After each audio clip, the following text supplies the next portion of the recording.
You're listening to Journalists on Journalism, a weekly podcast brought to you by Stanford's graduate program in journalism. For more information and upcoming speakers, visit journalism.stanford.edu.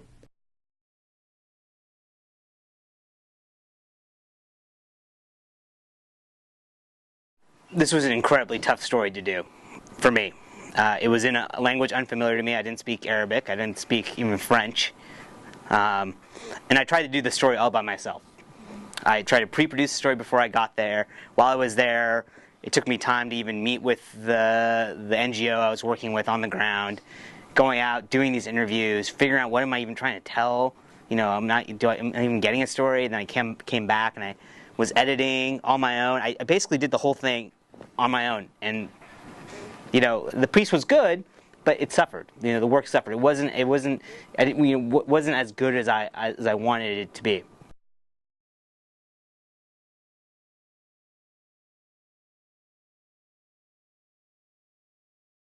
We spent a year working as a small crew documenting the Tom family. Actually, 1 year exactly, because that's what Susan gave us. 1 year to the day. She also did something that I've never had another character do since, but it stuck with me, and that was share a secret. She said, "I have no problem you spending time with us, filming us. I mean, this is just life, whether you're here or not. But if you're going to do this, I need to know a secret from you." So one by one, each of us on the crew went into a confessional booth and shared. That was the deal, and we honored it. I tell this story because Susan showed me that a relationship with a character is truly a two-way street.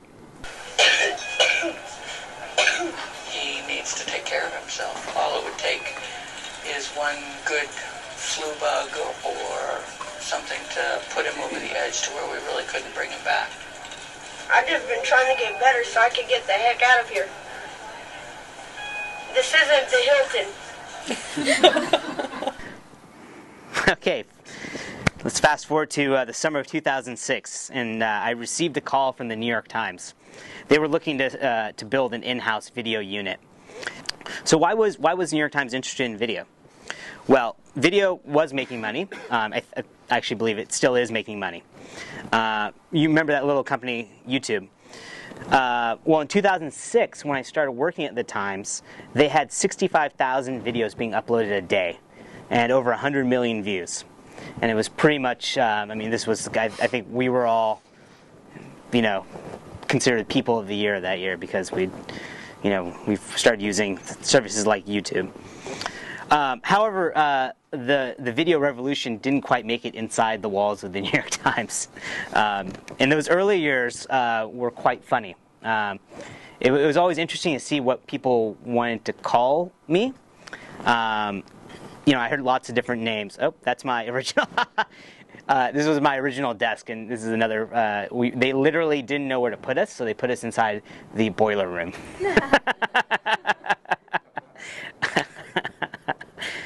It's funny. So they didn't know what to call me. Video guy, cameraman, AV guy. It was incredible. I heard it all.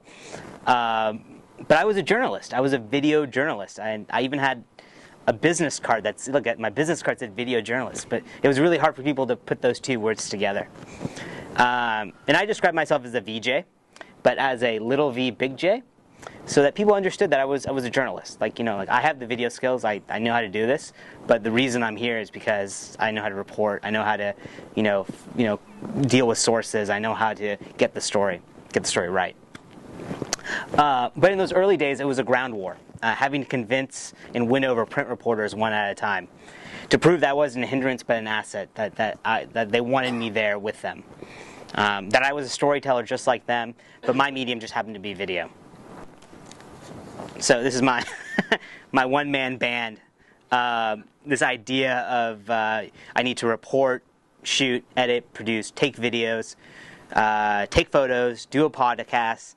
And I really pushed back on it because some of my later collaborations at the Times, including Flipped, which was a story about private equity, and a story about Inside the Action about snowboarding tricks. There's no way I could have done them myself. I could have, but they just would have been, they wouldn't have had the power of collaboration.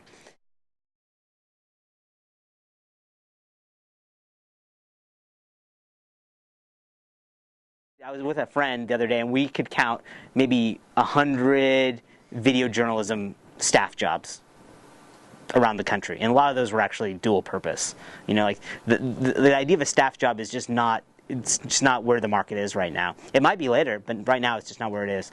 So you have all these people around the world who have the skills, who want to tell stories. They just don't know how to connect to the people who want to publish stories, right? So I kind of see that as my next step of how do I bring these two groups together. You've been listening to Journalists on Journalism. Find more speakers at journalism.stanford.edu.